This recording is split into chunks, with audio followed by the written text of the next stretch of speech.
दोस्तों, भगवान शिव के बारे में ऐसा कहा जाता है कि भगवान शिव त्रिलोक के आदि और अंत के देवता है, जिनके आगे दुनिया की सभी शक्तियां असफल हो जाती हैं। लेकिन क्या आपको मालूम है, आखिर भगवान शिव का जन्म कैसे हुआ था? उनकी माता कौन थी और उनके पिता का क्या नाम था? उन्होंने किससे अपनी शिक्षा प्राप्त की थी और किस-किस को शिक्षा का ज्ञान दिया था? अगर नहीं पता तो चलिए, क्योंकि इस वीडियो के माध्यम से हम आपके इन्हीं सभी सवालों का जवाब देने वाले हैं। इसलिए प्लीज इस स्किप किए बिना एंड तक जरूर देखना।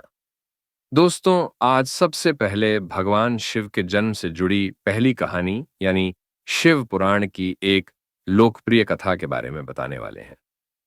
शिव पुराण के अनुसार भगवान शिव को स्वयंभू माना जाता है, जिसका मतलब होता है कि भगवान शिव का जन्म स्वयं ही हुआ था। यानी कि इससे एक बात तो साफ हो जाती है कि ना ही भगवान शिव की कोई माता है और ना ही उनके कोई पिता है। इसी कारण से भगवान शिव पंचतत्व से भी परे हैं, जिस कारण से इन्हें मृत्यु का भी कोई भाई नहीं है और इनकी मृत्यु कभी नहीं हो सकती।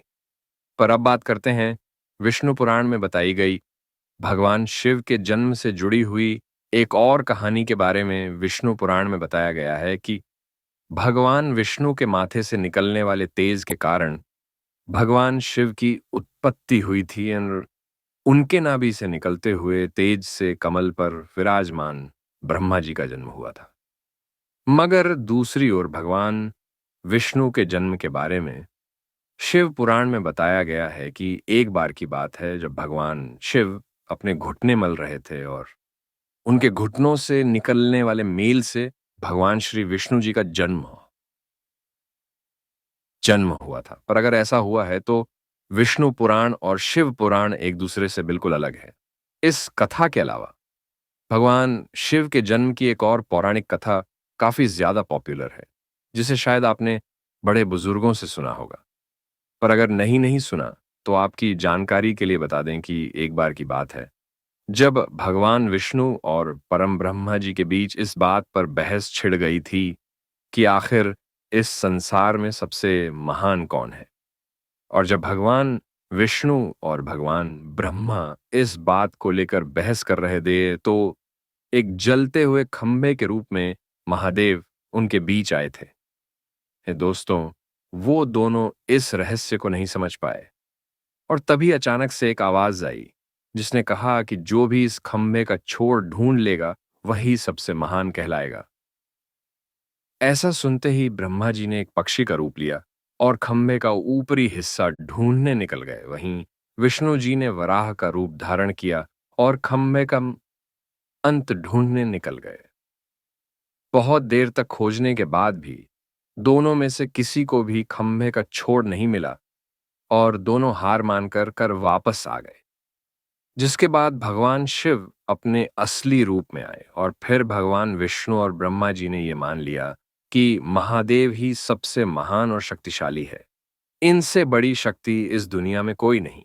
इसके साथ ही शिव पुराण में बताया गया खंभा इस बात को दर्शाता है कि ना ही भगवान शिव का जन्म हुआ और ना ही उनका कोई अंत है।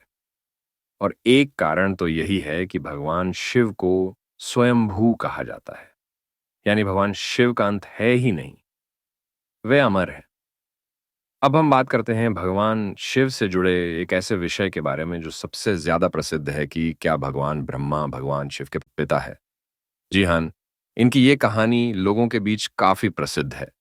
तो आपको बता दें कि आखिर किस प्रकार भगवान शिव ने ब्रह्मपुत्र के रूप में जन्म लिया था। इसके पीछे विष्णु पुराण की एक पौराणिक कथा है, जिसके अनुसार जब धरती आकाश पाताल या कहे पूरा यूनिवर्स जलमग्न यानी पानी में डूबा हुआ था, तब भगवान विष्णु के अलावा कोई भी देव या प्राणी इस संसार में नहीं था। तब केवल विष्णु ही जल पर अपनी शेषनाग पर लेते हुए नजर आए, जिसके बाद उनकी नाभि से कमल की दांडी पर ब्रह्मा जी प्रकट हुए। और जब भगवान ब्रह्मा और भगवान विष्णु इस यूनिवर्स से संबंधित बातें कर रहे थे, तब भगवान शिव प्रकट हुए, जिसके बाद ब्रह्मा जी ने उन्हें पहचान से इनकार कर दिया। इस कारण से भगवान शिव रूठ गए और उनके रूठ जाने के कारण भगवान विष्णु ने उन्हें दिव्य दृष्टि प्रदान कर ब्रह्मा जी को भगवान शिव की याद दिलाई, जिसके बाद भगवान ब्रह्मा को अपनी गलती का एहसास हुआ और शिव से क्षमा मांगते हुए उन्होंने उनसे अपने पुत्र रूप में पैदा होने का आशीर्वाद मांगा, जिस कारण से भगवान शिव ने भगवान ब्रह्मा की प्रार्थना को स्वीकार करते हुए उन्हें आशीर्वाद दे दिया। लेकिन इसके बाद जब भगवान ब्रह्मा ने इस सृष्टि की रचना शुरू की तो उन्हें एक बच्चे की जरूरत पड़ी और तब उन्हें भगवान शिव का आशीर्वाद ध्यान आया, जिसके लिए भगवान ब्रह्मा ने तपस्या की और बालक के रूप में भगवान शिव उनकी गोद में रोते हुए प्रकट हुए। आपको बता दें कि यह भगवान शिव का एकमात्र बाल रूप है। जब भगवान ब्रह्मा ने उनके रोने का कारण पूछा तो उन्होंने बताया कि उनका कोई नाम नहीं है। तब भगवान ब्रह्मा ने भगवान शिव का नाम रुद्र रख दिया, जिसका मतलब होता है रोने वाला।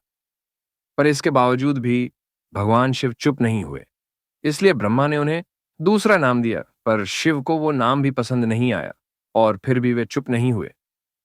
इस तरह शिव को चुप करने के लिए भगवान ब्रह्मा ने भगवान शिव को 108 नाम दिए, जो रुद्र, सर्वभाव, उग्र, भीम, पशुपतिनाथ और महादेव जैसे नाम थे। और शिव पुराण के अनुसार उनके ये नाम पृथ्वी पर लिखे गए। इसके बाद बात आती है श्रीमद् महापुराण की। तो श्रीमद् महापुराण में भगवान शिव की माता और पिता के बारे में बताया गया है। श्रीमद् महापुराण के अनुसार देखा जाए तो एक बार जब भगवान नारद जी ने अपने पिता भगवान ब्रह्मा जी से पूछा, किस सृष्टि का निर्माण किसने किया है, साथ ही भगवान विष्णु, भगवान शिव और आपके माता पिता कौन हैं, तब भगवान ब्रह्मा जी ने नारद जी को त्रिदेव के जन्म बताया। वो वाकई चौंका देने वाली बात थी। दरअसल उन्होंने कहा कि देवी दुर्गा और शिव स्वरूप ब्रह्मा के योग से ब्रह्मा, विष्णु और महेश का जन्म हुआ था, यानी प्रकृति का रूप लिए मां दुर्गा ही हम तीनों की माता है और ब्रह्मा यानी काल सदाशिव हमारे पिता है।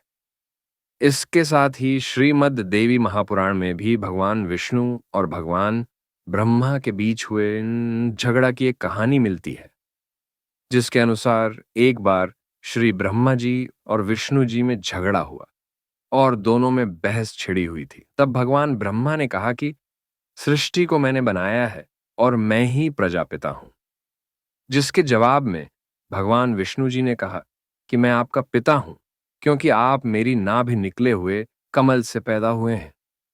और धीरे धीरे कर यह बहस बढ़ती गई दोस्तों। इसके बाद इन दोनों का झगड़ा सुनकर सदाशिव वहां पहुंचे और उन्होंने कहा कि पुत्रों, मैंने ही तुमको इस संसार को बनाने और इसे संभालने के केवल 2 कम दिए हैं। इसी प्रकार मैंने शंकर और रुद्र को संहार और उत्पत्ति के कार्य दिए हैं। इसके साथ ही उन्होंने कहा कि मेरे पंचमुख है, एक मुख से आकर, दूसरे मुख से पुकार, तीसरे मुख से मुखर, चौथे मुख से बिंदु और 5वें मुख से नाद यानी कि शब्द प्रकट हुए हैं। उन्हें परियों को एक साथ मिलाकर देखा जाए तो एक अक्षर ओम बनता है, जिसे आज हम सभी भगवान शिव के मूल मंत्र के रूप से जानते हैं।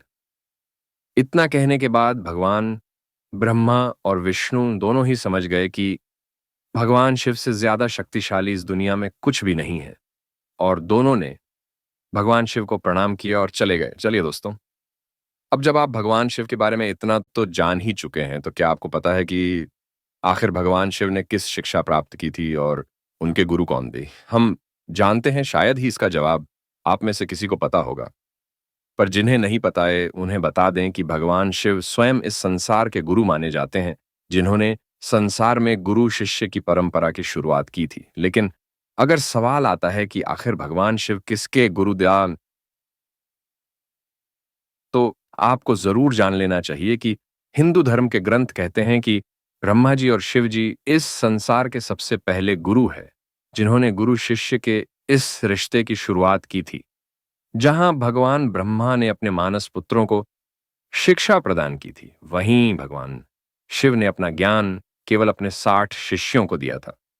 यानी भगवान शिव साक्ष के गुरुदेव और वे जिन शिष्यों के गुरुदेव, उन्हें आज के समय में सप्त ऋषियों का दर्ज दिया गया है। तो दोस्तों, ये भगवान शिव के जन्म से जुड़े हुए कुछ फैक्ट्स जो आपको ऐसे लगे, हमें कमेंट करके जरूर बताइए। साथ ही अगर आपको वीडियो पसंद आया हो तो इसे लाइक और चैनल को सब्सक्राइब करना बिल्कुल ना भूल। धन्यवाद।